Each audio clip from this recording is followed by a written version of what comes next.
Hi, welcome to ANR tutorials. RRB NTPC మరియు group డికి examination జరగబోయే సమయం అతి తొందరలోనే ఉందని మనకి ఒక ఐడియా అయితే వచ్చింది. సో రీసెంట్గా మినిస్ట్రియల్ ఐసోలేటెడ్ కేటగిరీస్కి సంబంధించిన ఎగ్జామినేషన్ షెడ్యూల్ కూడా రిలీజ్ చేశాడు. వాళ్ళు రిలీజ్ చేసినట్టు ఎగ్జామినేషన్ కండక్ట్ చేస్తే మాత్రం మనకి జనవరి తర్వాత ఎన్టీపీసీ కానీ గ్రూప్ డి కానీ ఉండే అవకాశం అయితే ఉంది. సో ఎందుకు జనవరి దాకా పడుతుందంటే ఇప్పుడున్న కొన్ని కారణాల వల్ల మనకి జనవరి తర్వాతనే ఎన్టీపీసీ కానీ గ్రూప్ డి కానీ ఎగ్జామినేషన్ కండక్ట్ చేసే అవకాశం ఉంది. అది కూడా మినిస్ట్రియల్ ఐసోలేటెడ్ కేటగిరీ 15వ తారీఖు నుంచి స్టార్ట్ అయితే మనకి స్టార్ట్ చేస్తామని అయితే మన నోటీస్లో ఇచ్చాడు. అది టెంటేటివ్లీ అని ఇచ్చాడు, చూడండి కావాలంటే మీరు. గత 2019లో సెప్టెంబర్లో ఎగ్జామ్ పెడతామని చెప్పేసి కూడా సేమ్ అట్లాంటి నోటీసే ఇచ్చారు.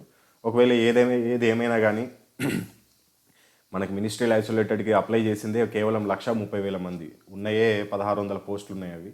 సో దానికి ఎగ్జామినేషన్ కండక్ట్ చేయడం పెద్ద సమస్య ఏమీ కాదు, ఎందుకంటే ఎస్ఎస్సి సిహెచ్ఎస్ఎల్ ఎగ్జామ్స్ కూడా జరిగాయి. కాకపోతే ఏంటంటే సిహెచ్ఎల్ ఎగ్జామినేషన్కి ఎక్కువ మంది అటెండ్ కాలేదు. సో అదేవిధంగా ఇప్పుడు మనకి ఎన్టీపీసీ కానీ గ్రూప్ డి కానీ ముందు పెట్టకుండా మినిస్ట్రియల్ ఐసోలేటెడ్ పెట్టడానికి కారణం ఏంటి అంటే అది చిన్న నోటిఫికేషన్, చాలా తక్కువ మంది అప్లై చేశారు కాబట్టి ఒక ప్రయోగాత్మకంగా ఎగ్జామినేషన్ ఏ విధంగా కండక్ట్ చేయగలుగుతామా లేదా అని చెప్పేసి ఒక ప్రయోగం అయితే చేయబోతున్నారు. అందుకని మనకి ఎగ్జామినేషన్ షెడ్యూల్ అనేది దానికి ఇవ్వడం జరిగింది. ఇక దాని తర్వాతనే మనకి పొంగల్ హాలిడేస్ తర్వాత మ్యాక్సిమం జనవరి ఎండింగ్లో కానీ లేకపోతే జనవరి తర్వాత కానీ మనకి ఎన్టీపీసీ కానీ గ్రూప్ డి కానీ ఎగ్జామినేషన్కి షెడ్యూల్ వచ్చే అవకాశం ఉంది. ఇక మీరు ఒకటి అబ్జర్వ్ చేసినట్టయితే అప్లై చేసిన 1,30,000 మందికి మినిస్ట్రియల్ ఐసోలేటెడ్ కేటగిరీకి 8 రోజుల ఎగ్జామినేషన్ షెడ్యూల్ ఇచ్చాడు. 15వ తారీఖు నుంచి 23వ తారీఖు వరకు.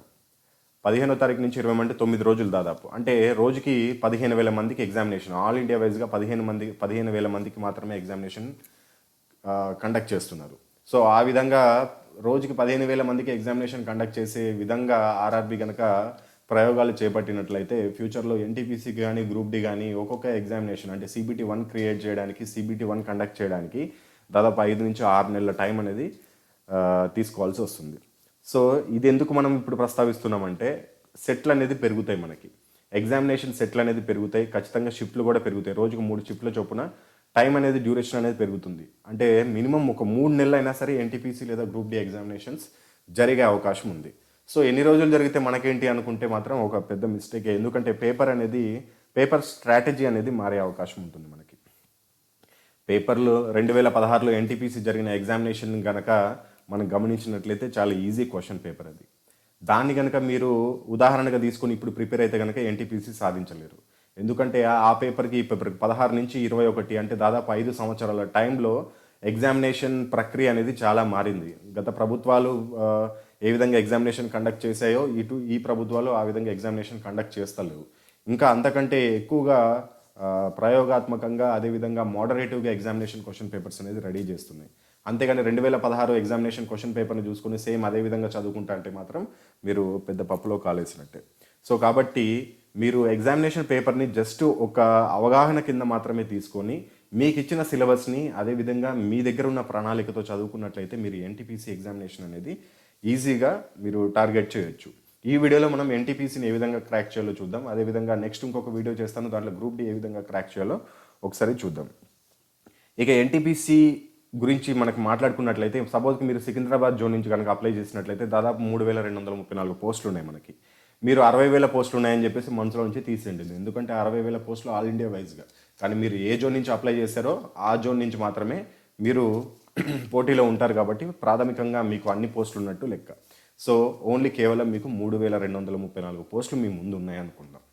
అది ఒకవేళ బెంగళూరు జోన్ నుంచి అప్లై చేస్తే ఇంకో 500 పెరగవచ్చు, తగ్గొచ్చు. సో ఒక జోన్ని ప్రాథమికంగా తీసుకొని చెప్తున్నాను మీకు. ఇక ఇందులో మళ్ళీ మీ కేటగిరీ ఏంటి, యూఆర్ఆ, ఎస్సీనా, ఎస్టీనా, ఓబీసీనా? ఒకవేళ మీరు ఓబీసీ అయితే మీకున్న పోస్టులు కేవలం 836 పోస్టులు, ఎస్సీ ఎస్టీలు అయితే కనుక 490, 250 పోస్టులు, యూఆర్ కింద అయితే 1,325 పోస్టులు. ఓబీసీ క్యాండిడేట్ యూఆర్ కింద కూడా పోటీ పడవచ్చు ఒకవేళ మీరు ఏజ్ ఎలిజిబిలిటీ ఉంటే కనుక. సో అది తర్వాత విషయం. కాకపోతే మనం ఈ విధంగా ప్రస్తావించుకున్నట్లయితే సపోజ్కి మీ దగ్గర ఉన్న పోస్టులు మహా అయితే ప్రతి ఒక్కరి దగ్గర యావరేజ్గా 500 నుంచి 600 పోస్టులు ఉన్నాయి ఒక్కొక్క కేటగిరీకి. సో మీరు 60,000 పోస్టులు ఉన్నాయనే మైండ్లో నుంచి తీసేసి ఇప్పుడు కేవలం 500 పోస్టులు మాత్రమే మన దగ్గర ఉన్నాయి, నా చేతిలో ఉన్నాయి, దాంట్లో ఒక పోస్ట్ నాకు రావాలంటే మీరు ఎంత కష్టపడాలో ఆలోచించుకుని ఆ విధంగా మీరు ప్రిపేర్ అవ్వడం మంచిది. సో గతసారి కట్ ఆఫ్లు ఆధారంగా తీసుకొని అప్పుడు 10,000 పోస్టులకి అప్పుడు 70 కట్ ఆఫ్ ఉంది, ఈసారి 30,000 పోస్టులు ఉన్నాయి కాబట్టి ఇంకొక 2-3 మార్కులు తగ్గే అవకాశం ఉందనుకుంటే మాత్రం మీరు చాలా పెద్ద మిస్టేక్ చేసినట్లయితే. సో కాబట్టి ఎవరైతే ఎన్టీపీసీ 100% క్రాక్ చేయాలనుకుంటున్నారో వాళ్ళు CBT 1లోనే 90 మార్క్స్ టార్గెట్ పెట్టుకోండి. 90 మార్క్స్ CBT 1లోనే టార్గెట్ పెట్టుకుంటే మీరు CBT 2 ఈజీగా క్రాక్ చేయగలుగుతారు. తర్వాత ఇక టైపింగ్ టెస్ట్, యాప్టిట్యూడ్ టెస్ట్ అనేది వాటి గురించి అంతగా పెద్దగా ప్రస్తావించాల్సిన అవసరం లేదు. అవి ప్రాక్టీస్ చేసుకుంటే మనం ఈజీగా సాధించవచ్చు. కాబట్టి CBT 1లోనే 90 మార్క్స్ సాధించుకోవాలని మనం టార్గెట్ పెట్టుకుందాం. మీకు ఇందాక చెప్పినట్లు సెట్లు అనేది పెరుగుతాయి. దాదాపు 100 సెట్ల వరకు రెడీ చేసే అవకాశం రావచ్చు. ఏది మన చేతిలో లేదు, అంత మనం ముందుగా మాట్లాడుకోవడం, ఒక ఎస్టిమేషన్ మాత్రమే, ముందు జాగ్రత్తగా మనం మాట్లాడుకోవడమే. 100 సెట్లు రెడీ చేయొచ్చు, లేకపోతే అప్పటికి పరిస్థితి అంతా అదుపులో ఉంటే సేమ్ యాజ్ ఇట్ ఈస్గా 2 నెలల్లో కండక్ట్ చేసేయచ్చు. ఇదంతా మన చేతుల్లో లేదు. ఏదైతే ఇప్పుడు మన జీవితాలు ఒక చిన్న వైరస్ చేతిలో ఉన్నట్లు ఈ ఎగ్జామినేషన్ ఆధారపడేది, మన భవిష్యత్తు కూడా చిన్న వైరస్ పైన ఆధారపడింది. ఒక 2-3 నెలల్లో అది కనుక కుదుటపడి మనల్ని కనుక వదిలేసినట్లయితే యథాతరంగా మనకి 2 నెలల్లోనే ఎగ్జామినేషన్ షెడ్యూల్ అనేది పూర్తి కంప్లీట్ అవ్వచ్చు. అదేవిధంగా ఒక తక్కువ సెట్లలో 20-30 సెట్లలోనే కంప్లీట్ కావచ్చు. అదే సెట్లు పెరిగితే ఏమవుతుందంటే పేపర్ క్వాలిటీ అనేది పెరుగుతుంది. అంటే కొద్దిగా పేపర్ టఫ్ అనేది ఇవ్వడం జరుగుతుంది. ఎందుకు ఇస్తారు అంటే చూడండి, సపోజ్కి మనకి ఎగ్జామినేషన్ షెడ్యూల్లో, ఎగ్జామినేషన్ నోటిఫికేషన్లో మనకి సిలబస్ మెన్షన్ చేశాడు. జనరల్ అవేర్నెస్లో మనకి సపోజ్కి UNO అంటే బాగా అందరికీ తెలుసు, ఐక్యరాజ్య సమితి ఖచ్చితంగా ఒక క్వశ్చన్ అనేది వస్తుంది. కొన్ని పేపర్లు అయితే 2-3 క్వశ్చన్స్ కూడా వస్తాయి UNO పైన. సో మరి అటువంటి ఒక 30 సెట్లు రెడీ చేయాలనుకోండి, సపోజ్కి ఒక్కొక్క క్వశ్చన్ ఒక్కొక్కటి రెడీ చేయాలనుకుంటే, ఒక్కొక్క పేపర్కి ఒక్కొక్క ఐక్యరాజ్య సమితి పైన ఒక క్వశ్చన్ ఇవ్వాలనుకుంటే 30 క్వశ్చన్లు రెడీ చేస్తే సరిపోతుంది. అదేవిధంగా ఇప్పుడు కనుక ఈ విధంగా కనుక 100 పేపర్ల ఎగ్జామినేషన్ జరిగితే, 100 సెట్ల ఎగ్జామినేషన్ జరిగితే ఒక టాపిక్ నుంచి మీకు 100 క్వశ్చన్లు రెడీ చేయాల్సి వస్తుంది. సో 100 క్వశ్చన్లు రెడీ చేయాలంటే ఆ సబ్జెక్ట్ని ఎంత డెప్త్గా చదువుకోవాలో చూడండి. ఖచ్చితంగా ఒక UNO మీద 100 క్వశ్చన్స్ రెడీ చేస్తే కనుక మనం చదువుకునే సబ్జెక్ట్ మాత్రం సరిపోదు, ఇంకా డెప్త్గా చదవాలి. సో నేను చెప్పేది ఏంటంటే మనకి ఇక్కడ నోటిఫికేషన్లో ఇచ్చిన సిలబస్ ఏదైతే మెన్షన్ చేశాడు, ఇంపార్టెంట్ ట్రాన్స్పోర్ట్ సిస్టమ్ కానీ, లేకపోతే UNO కానీ, లేకపోతే ఇతర ఇంకా ఎన్విరాన్మెంట్ గురించి కానీ, ఫ్లోరాఫోనా గురించి కానీ సబ్జెక్ట్ కరెక్ట్ మెన్షన్ చేసి ఇచ్చాడో అవి మాత్రం మీరు బాగా డెప్త్గా చదవాలి. డెప్త్గా చదువుకున్నట్లయితే ఆ సబ్జెక్ట్లో నుంచి మనకు 1 కానీ 2 మార్కులు ఎట్టు పోవు. సపోజ్కి చూడండి, మీరు UNO గురించి చదువుకుంటారు. అయితే ఈ మధ్య పేపర్ అనేది మారుతుంది, మనం చదువుకున్నది సరిపోవట్లేదు. UNESCO అనేది కూడా మీరు వినే ఉంటారు, లేకపోతే UNDP అని కూడా వినే ఉంటారు. సపోజ్కి మీరు ఈ క్వశ్చన్, నేను ఒక క్వశ్చన్ అడుగుతాను, దానికి మీరు ఎంతమంది సమాధానం చెప్పగలుగుతారో చూడండి. UNO ఎక్కడుంది, అదేవిధంగా UNDP ఎక్కడుంది, UNESCO ఎక్కడుంది, ఈ క్వశ్చన్స్కి ఈజీగా సమాధానం చెప్పగలుగుతారు. అదేవిధంగా అవి ఎప్పుడు స్థాపించబడ్డాయి అవి కూడా సమాధానం చెప్పగలుగుతారు.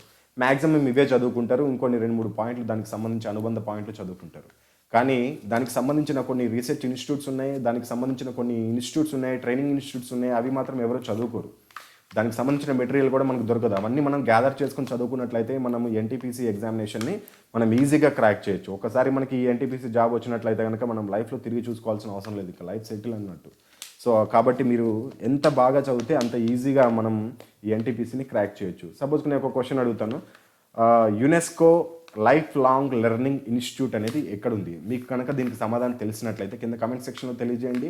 అదేవిధంగా మీరు ఈ క్వశ్చన్ని అంతకుముందు చదివి ఉంటే కనుక చదివాము అని కింద కమెంట్ చేయండి. ఒకవేళ చదవకపోతే కనుక చదవలేదు అని కమెంట్ చేయండి. దాన్ని బట్టి అర్థమవుతుంది మీ స్టాండర్డ్ లెవెల్స్ ఎలా ఉన్నాయనేది. దాదాపు అందరు స్టూడెంట్స్ ఏ విధంగా ఆలోచిస్తున్నారో కూడా మిగతా స్టూడెంట్స్కి తెలిసే అవకాశం ఉంది. ఇది ఆల్రెడీ నేను ప్రీవియస్ క్వశ్చన్స్, ఇటువంటి క్వశ్చన్స్ చాలా ఉన్నాయి. అడగాలంటే మనకి ఈ వీడియో లెంత్ అనేది పెరిగిపోతుంది. సో కాబట్టి మనం మెయిన్గా దీని గురించి డిస్కస్ చేద్దాం. మనం ఎన్టీపీసీలో 85 నుంచి 90 మార్కులు రావాలంటే ఏ విధంగా ప్లాన్ చేసుకోవాలి? నిజం చెప్పాలంటే మనకి గ్రూప్ డి కంటే ఎన్టీపీసీయే ఈజీ ఎగ్జామ్ మనకి. ఎందుకు అంటే మీరు గమనించినట్లయితే ఇతర పేపర్లను మనం 2016 పేపర్ని ఉదాహరణగా తీసుకోవడం మాత్రమే, సేమ్ అదే విధంగా వస్తుందని నేను చెప్పట్లేదు. జస్ట్ ఉదాహరణగా తీసుకుంటే మాత్రం మనకి అదేవిధంగా నోటిఫికేషన్లో ఇచ్చిన సిలబస్ను కూడా ఉదాహరణ తీసుకుంటే మనకి లిమిటెడ్ సబ్జెక్టు ఎన్టీపీసీకే ఉంది. ఎన్టీపీసీకి గ్రూప్ డికి చాలా వేరియన్స్ ఉంది. మనకి ఎన్టీపీసీలో మనకు సేమ్ 100 మార్క్స్, అదేవిధంగా గ్రూప్ డికి కూడా సేమ్ 100 మార్క్స్ అనేది రావడం జరుగుతుంది. ఎన్టీపీసీలో ఏంటంటే ప్రాథమికంగా మనము సైన్స్ సబ్జెక్ట్ నుంచి కేవలం 2 నుంచి 3 మార్కులే రావడం జరుగుతుంది. మీరు గత పేపర్లు అనేది గమనించండి. సో ఈసారి పెరగవచ్చు తగ్గొచ్చు అనేది మనం చెప్పట్లేదు. జస్ట్ నేను అవగాహన కోసం మాత్రమే చెప్తున్నాను. ప్రాథమికంగా ఎన్టీపీసీలో సైన్స్ నుంచి 3 లేదా 4 మార్కులు, మహా అంటే 5 మార్కులు కొన్ని సెట్లలో. కానీ గ్రూప్ డిలో మాత్రం సైన్స్ నుంచి 25 మార్కులు రావడం జరుగుతుంది. సో కాబట్టి ఖచ్చితంగా సైన్స్ సబ్జెక్ట్ని ఎక్కువగా డెప్త్కి వెళ్ళి మీరు చదవాల్సి ఉంటుంది గ్రూప్ డి మటుకు. ఇక మిగతాదంతా కామన్ సిలబస్. ఇక్కడ arithmetic, reasoning, GK, current affairs, polity, history, economy అంతా కామనే. సో దీన్ని బట్టి అర్థం చేసుకున్నట్లయితే మనకి ఎన్టీపీసీకే సిలబస్ తక్కువ. సో కాబట్టి మనం గ్రూప్ డి కంటే ఎన్టీపీసీకి ఈజీగా ప్లస్ అదేవిధంగా తక్కువ టైంలో మనం ఈజీగా క్రాక్ చేయొచ్చు. అదేవిధంగా గ్రూప్ డి నేను క్రాక్ చేయలేరు అని చెప్పట్లేదు. గ్రూప్ డి కూడా, కాకపోతే బేసిక్ క్వశ్చన్ లెవెల్ అనేది తక్కువగా ఉంటుంది. ఎన్టీపీసీలో క్వశ్చన్ లెవెల్ అనేది హై రేంజ్లో ఉంటుంది. అంటే గ్రూప్ డిలో ఒక mathematics question, basic level question ఇస్తే ఎన్టీపీసీలో కొద్దిగా ఆలోచించే విధంగా, అంటే కొద్దిగా సబ్జెక్ట్ నాలెడ్జ్ ఉండే విధంగా ఇవ్వడం జరుగుతుంది. సో మెయిన్ టార్గెట్ మనకి ఇక్కడ నేను రెండు ప్లాన్స్ చెప్తున్నాను. ఒకటి ప్లాన్ ఏ, ఒకటి ప్లాన్ బి. ప్లాన్ ఏ ఎవరికంటే ఇప్పటి వరకు సరిగా ప్రిపేర్ అవ్వలేదు, ఇప్పటి నుంచి ప్రిపేర్ అవుదాం అనుకునే వాళ్ళకి. ఇక ప్లాన్ బి ఎప్పటి నుంచో ప్రిపేర్ అవుతూ ఇక ఖచ్చితంగా ఎన్టీపీసీ స్టేజ్ 1 ఏ విధంగా క్రాక్ చేయాలి, స్టేజ్ 2 కూడా క్రాక్ చేయాలనుకునే వాళ్ళకి. సో ఇప్పటి నుంచి స్టార్ట్ చేసే వాళ్ళకి కేవలం 75 మార్కుల టార్గెట్తో మనం CBT 1 క్లియర్ చేయొచ్చు. CBT 2 తర్వాత సంగతి. ఎందుకంటే CBT 1కి CBT 2కి చాలా గ్యాప్ వస్తుంది. మనకి CBT 1 అయిన తర్వాత CBT 1 అవ్వడానికి 3-4 నెలలు పడితే మళ్ళీ CBT 2 అవ్వడానికి ఎంత సమయం పడుతుందో ఆలోచించుకోండి. దానికి షెడ్యూల్ వచ్చేప్పటికి చాలా సమయం పడుతుంది. నా ఎక్స్పెక్టేషన్ వచ్చే సంవత్సరం అక్టోబర్లోనో ఆగస్టులోనో ఉంటుంది అది CBT 2 అనేది. ఇక ప్లాన్ బి వచ్చేసి 90 మార్క్స్. ఇది ఆల్రెడీ ప్రిపేర్ అయిన వాళ్ళకి. సో ఇవి గనక మీరు గెయిన్ చేసినట్లయితే మీకు 100% CBT 2 కూడా క్లియర్ అయిపోతుంది. మరి 75 మార్క్స్ ఇప్పటి నుంచి ప్రిపేర్ అయ్యేవారు ఏ విధంగా క్రాక్ చేయాలో ఒకసారి మనం క్లియర్గా చూద్దాం. అదేవిధంగా తర్వాత ప్లాన్ బిలో ఉన్న 90 మార్క్స్ ఎవరైతే ప్రిపేర్ అయ్యారో వాళ్ళు ఏ విధంగా సాధించాలో ఒకసారి మనం క్లియర్గా చూద్దాం. సో ఫస్ట్ ఆఫ్ ఆల్ ఎవరికైనా సరే, ప్లాన్ ఏ వాళ్ళకైనా సరే, ప్లాన్ బి వాళ్ళకైనా సరే, మెయిన్గా అందరికంటే ఇంపార్టెంట్ మనకి ఏంటి అంటే మ్యాథ్స్ అండ్ రీజనింగ్. సో ఇక్కడ మనకి 60 మార్కులు ఈజీగా సాధించుకోవచ్చు. ఫస్ట్ కాన్సన్ట్రేట్ చేయాల్సింది ఇదే. ఫస్ట్ ఇది కంప్లీట్ అయిన తర్వాతనే మిగతా సబ్జెక్టుకి వెళ్ళండి. చాలామంది ఏం చేస్తారంటే మ్యాథ్స్, రీజనింగ్ ఏ విధంగా చేసేయచ్చులే ఏముంది అనుకుంటారు. అసలు కొంతమంది అయితే రీజనింగ్ పట్టించుకోరు. నేను కొంతమందికి మన ఇన్స్టిట్యూట్లో ఎగ్జామినేషన్ పెట్టడం ద్వారా కావచ్చు, లేకపోతే ఆన్లైన్లో ఎగ్జామినేషన్ కండక్ట్ చేయడం ద్వారా కావచ్చు, నేను అబ్జర్వ్ చేసిన విషయం ఏంటి అంటే చాలామందికి, అంటే టాపర్స్కి కూడా రీజనింగ్లోనే ఎక్కువ మార్కులు పోవడం జరుగుతుంది. రీజనింగ్లో అంటే స్టేట్మెంట్ కన్క్లూజన్ కావచ్చు, లేకపోతే మిస్సింగ్ నెంబర్స్ కావచ్చు, లేకపోతే కోడింగ్ అండ్ డీకోడింగ్ కావచ్చు, వీటిలో ఎక్కువ మార్క్స్ పోతున్నాయి. అంటే ఒక్కొక్క మార్కు పోయినా కానీ మీకు ఇక్కడ 3 మార్కులు లాస్. మనకి 0.1 మార్క్తో కూడా జాబ్ పోయే అవకాశం ఉంటుంది. సో కాబట్టి రీజనింగ్ని కూడా ఎట్టి పరిస్థితుల్లో నెగ్లెక్ట్ చేయకుండా చదవండి. సో ఇక్కడ మనకి మెయిన్గా అర్థమెటిక్, రీజనింగ్ 60 మార్కులు టార్గెట్ చేసినట్లయితే మీరు దాదాపు టార్గెట్కి రీచ్ అయినట్టే. ఇక ప్లాన్ ఏలో ఉన్న వాళ్ళు, ఇప్పుడు ప్రిపరేషన్ స్టార్ట్ చేసేవాళ్ళు, మీరు సైన్స్ అండ్ టెక్నాలజీ, అదేవిధంగా మెయిన్గా science and technology, first science and technology finish చేయండి. ఆ తర్వాత స్టాటిక్ జీకే ఫినిష్ చేయండి. ఆ తర్వాత కరెంట్ అఫైర్స్ ఫినిష్ చేయండి. మిగతా సబ్జెక్ట్ టైం లేదు అనుకునే వాళ్ళకి మాత్రమే ఈ ప్లాన్ ఏలో మనకి 75 మార్క్స్ మాత్రమే టార్గెట్. కాబట్టి ఇప్పటి నుంచి ప్రిపేర్ అయ్యే వాళ్ళు, ఒకవేళ జనవరి ఎండింగ్లో కనుక ఎగ్జామినేషన్ ఉంటే ఫస్ట్ మీరు వీటిని రీచ్ అవ్వడానికి ప్రయత్నించండి.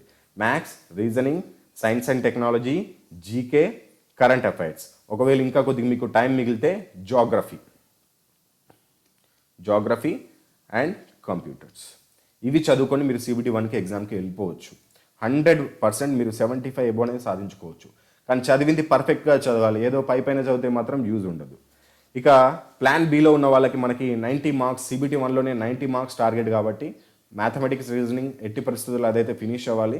ఇక్కడ కూడా వాళ్ళు 90 మార్క్స్ తెచ్చుకునే వాళ్ళు రివిజన్కి కావచ్చు, లేకపోతే కొన్ని పాయింట్లు చదువుకున్నట్లయితే మీరు ఎక్కువగా కాన్సన్ట్రేట్ చేయాల్సింది ఫస్ట్ సైన్స్ అండ్ టెక్నాలజీ, అదేవిధంగా కంప్యూటర్స్, అదేవిధంగా static GK, current affairs and Geography. First వీటికి ప్రిఫరెన్స్ ఇచ్చి ప్యారలల్గా వీటితో పాటు హిస్టరీ, అదేవిధంగా పాలిటీ, ఎకానమీ, ఫ్లోరా అండ్ ఫునా ఇవి చదువుకోవాలి. ఇవి చదువుకుంటే కనుక మీరు ఈజీగా 90 మార్క్స్ అనేది గెయిన్ చేసుకోవచ్చు CBT 1లోనే. ఈ విధంగా మీరు ప్రిపేర్ అవ్వండి. 75 మార్క్స్ అయితే ఈ విధంగా, 90 మార్క్స్ అయితే ఈ విధంగా ప్రిపేర్ అవ్వాలి. ఒకసారి చూడండి, మీకు రీజనింగ్లో ఈ క్వశ్చన్కి ఆన్సర్ నాకు కింద కమెంట్ సెక్షన్లో తెలియజేయండి. నేను దీనికి ఆన్సర్ అనేది కింద డిస్క్రిప్షన్ బాక్స్లో ఇస్తాను. మీరు కమెంట్ చేసిన తర్వాతే మాత్రం చూడండి మీరు ఎంతమంది రైట్ చేశారో, ఎంతమంది రాంగ్ చేశారో. పోయినసారి కూడా ఇటువంటి క్వశ్చన్ నేను అడగడం జరిగింది. దాదాపు 90% మెంబర్స్ తప్పు చేస్తారు. కాబట్టి కింద కమెంట్ సెక్షన్లో మీరు చూసుకుంటే తెలుస్తుంది. సో ఒక్కసారి ఆలోచించి ఓన్లీ 1 మినిట్లోనే దీనికి ఆన్సర్ చేయడానికి ప్రయత్నించండి. ఇక అందరికీ మెయిన్గా చెప్పాల్సింది ఏంటంటే, మనకి ఎన్టీపీసీలో మొత్తం అంతా స్టాటిక్ జీకే లెవెలే ఉంటుంది. ఒక్క సైన్స్ నుంచి తప్ప, అంటే బయాలజీ, అదేవిధంగా ఫిజిక్స్, కెమిస్ట్రీ, ఈ 3 సబ్జెక్టుల నుంచి తప్ప మిగతాదంతా స్టాటిక్ జీకే ఓరియంటెడ్. అంటే ఎటువంటి బుక్ ప్రిఫరెన్స్ అవసరం లేకుండా నిత్య జీవితంలో మనం వినే విషయాలను మాత్రమే అడగడం జరుగుతుంది. మీకు ఆల్రెడీ నోటిఫికేషన్లో కూడా క్లియర్గా మెన్షన్ చేశాడు. చూడండి, ఒకసారి చూపిస్తాను మీకు.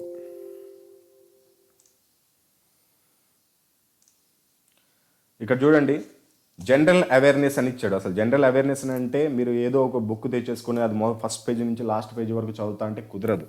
అట్లా సక్సెస్ అవ్వలేరు.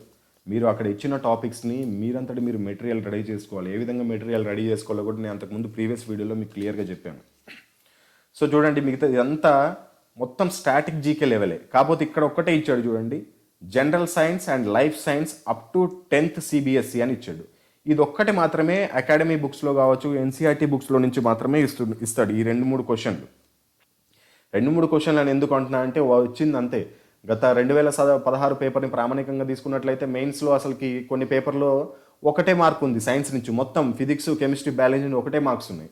కొన్ని పేపర్లో మహా అంటే 3 నుంచి 4 మార్క్స్ ఉన్నాయి. ఆ 3 నుంచి 4 మార్క్స్ మాత్రమే స్టాటిక్ అకాడమీ బుక్స్లో నుంచి, అంటే సబ్జెక్ట్ ఓరియంటెడ్గా ఇస్తాడు. మిగతాదంతా నాలెడ్జ్ బేస్ మాత్రమే.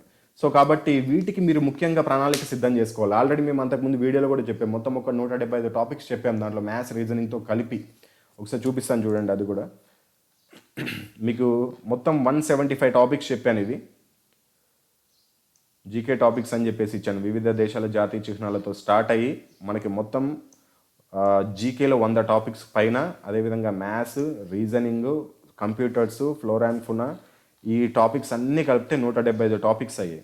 ఈ 175 టాపిక్స్ కనుక మీరు ఫస్ట్ ప్రిఫరెన్స్ ఇచ్చి చదువుకున్నట్లయితే దాదాపు ఎన్టీపీసీలో మీకు జనరల్ అవేర్నెస్ నుంచి వచ్చే 40 మార్కుల్లో 30 మార్కులు ఈజీగా తెచ్చుకోవచ్చు మనం. మిగతా 10 మార్కుల్లో మీరు జస్ట్ ఏదో ఒక 5 మార్కులు సాధించుకున్నా కానీ మీరు ఈజీగా 90 మార్కులు అనేది మనం ఇక్కడ నుంచి గెయిన్ చేసుకోవచ్చు. ఇక లాస్ట్ అండ్ ఫైనల్, ఈ విధంగా ప్రిపేర్ అయితే మీరు సక్సెస్ సాధించవచ్చు. అండ్ వన్ మోర్ థింగ్, మన మెటీరియల్ అనేది ఉంది ఆల్రెడీ. అంతకుముందు తీసుకున్న వాళ్ళు మళ్ళీ మెటీరియల్ తీసుకోవాల్సిన అవసరం లేదు. ఎవరైతే ఫ్రెష్గా కావాలనుకుంటున్నారో వాళ్ళు మాత్రమే తీసుకోండి.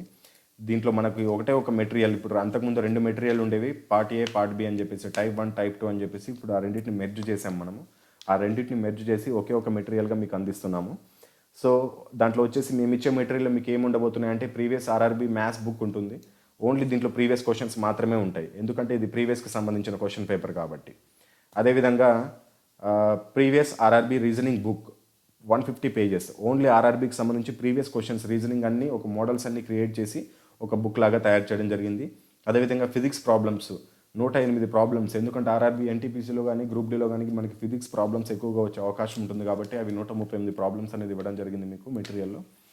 అదేవిధంగా కెమిస్ట్రీ ప్రాబ్లమ్స్ 50 ఆన్లైన్ గ్రాండ్ టెస్ట్లు. ఈ 50 ఆన్లైన్ గ్రాండ్ టెస్ట్లో కొన్నేమో మీకు 100 మార్క్స్కి ఉంటాయి, కొన్నేమో అర్థమెటిక్ రీజనింగ్ బేస్గా ఉంటాయి, అంటే 60 మార్క్స్కి.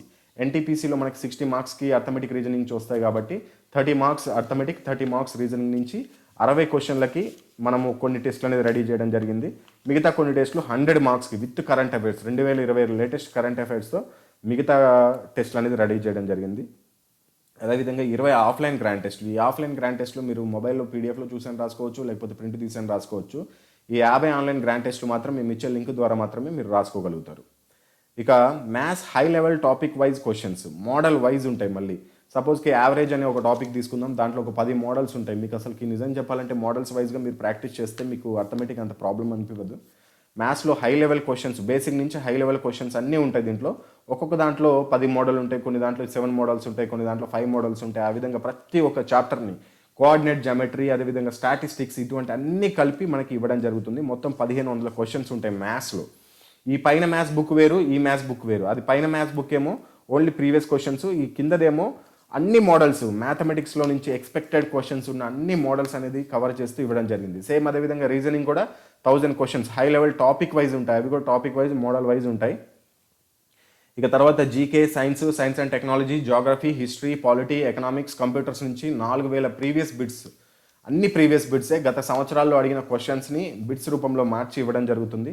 అదేవిధంగా ఇందాక మీకు జీకే చెప్పాను కదా, ఒక 100 అబోవ్ జీకే టాపిక్స్ థియరీ, ఇది బిట్స్ కాదు థియరీ అంటే మీకు ఎగ్జాంపుల్ చూపిస్తాను. సపోజ్కి మనకి ఎన్విరాన్మెంట్ యాక్ట్ అనేది ఉంది. ఎన్విరాన్మెంట్ యాక్ట్కి సంబంధించి ఈ విధంగా మీకు పీడిఎఫ్ వస్తుంది. దానికి సంబంధించిన మొత్తం సమాచారం అంతా మీకు పీడిఎఫ్ వస్తుంది. అన్ని 2 లాంగ్వేజెస్లో ఉంటాయి. Both English and Telugu medium 2 లాంగ్వేజెస్లో మీకు అందుబాటులో ఉంటాయి. ఇంగ్లీష్ మీడియం ఈ విధంగా ఉంటుంది, తెలుగు మీడియం అయితే ఈ విధంగా ఉంటుంది. అన్ని పీడిఎఫ్స్ వస్తాయి మీకు. జస్ట్ అవన్నీ ఒక్క దానిపైన మీరు లింక్ పైన క్లిక్ చేస్తే మీకు అన్ని వరుసగా ఓపెన్ అయిపోతాయి. మీరు ఏది కావాలంటే అది డౌన్లోడ్ చేసుకోవచ్చు. ఈ మ్యాథ్స్ అయితే ఈ విధంగా ఉంటుంది. ఇంగ్లీష్ మీడియం అయితే ఈ విధంగా మోడల్ వైజ్ చూడండి. 10 క్వశ్చన్లు ఒక మోడల్కి అయిపోయింది. మళ్ళీ టైప్ 2 అనేది స్టార్ట్ అయింది, ఇంకొక మోడల్. అదేవిధంగా మళ్ళీ ఇంకొక టైప్ 3, అంటే అన్ని ఒక్కొక్క మోడల్ అనేది ఇవ్వడం జరిగింది, సేమ్ తెలుగు మీడియం వాళ్ళకు కూడా. సో ఈ విధంగా మెటీరియల్ అనేది ఉంటుంది. ఒకవేళ ఇది తీసుకుందామని మీరు అనుకుంటే కనుక, ఇంట్రెస్ట్ ఉంటే తీసుకోవచ్చు. దీని కాస్ట్ వచ్చేసి మీకు 850 రూపీస్ ఉంటుంది. మొత్తం అంతా మెర్జ్ చేసాం, ఇదంతా అన్ని మెటీరియల్ కలిపి, ఆ 10 మెటీరియల్ కలిపి మీకు జస్ట్ 850 రూపీస్కి అందించడం జరుగుతుంది. ఇక్కడ కనిపిస్తున్న ఫోన్పే లేకపోతే గూగుల్ పే, పేటిఎం సేమ్ అన్నిటికీ ఒకే నెంబర్. దీనికి అమౌంట్ పే చేసుకొని ఆ స్క్రీన్ షాట్ని, అమౌంట్ పే చేసుకున్న స్క్రీన్ షాట్ని సేమ్ ఇదే నెంబర్ వాట్సాప్కి కనుక మీరు పంపించినట్లయితే వితిన్ 4 అవర్స్ లోపల మీకు లింక్ అనేది రావడం జరుగుతుంది. దానిపైన క్లిక్ చేసి మీకు కావాల్సినవి చూసుకోవచ్చు. అదేవిధంగా ఎగ్జామ్స్ ఎలా రాయాలో ఒక వీడియో కూడా వస్తుంది. ఇంకా అదేవిధంగా మెటీరియల్ ఏ విధంగా తీసుకోవాలో కూడా, అంటే మెటీరియల్ ఏ విధంగా చూడాలి, ఎక్కడ ఏవేవి ఉంటాయి, అర్థమెటిక్ ఎక్కడ ఉంటుంది, రీజనింగ్ ఎక్కడ ఉంటుంది, సైన్స్ ఎక్కడ ఉంటుందో కూడా మీకు ఒక వీడియో అనేది మీకు వాట్సాప్లో రావడం జరుగుతుంది. సో ఇంట్రెస్ట్ ఉన్న వాళ్ళు తీసుకోండి. ఈ క్వశ్చన్కి మాత్రం ఖచ్చితంగా కింద కమెంట్ సెక్షన్లో ఆన్సర్ తెలియజేయండి. మీరు ఆన్సర్ టైప్ చేసిన తర్వాత డిస్క్రిప్షన్లో ఆన్సర్ ఉంటుంది, చూడండి ఎంతమంది కరెక్ట్ చేశారో చూసుకోవచ్చు. ఆల్ ద బెస్ట్, జై హింద్.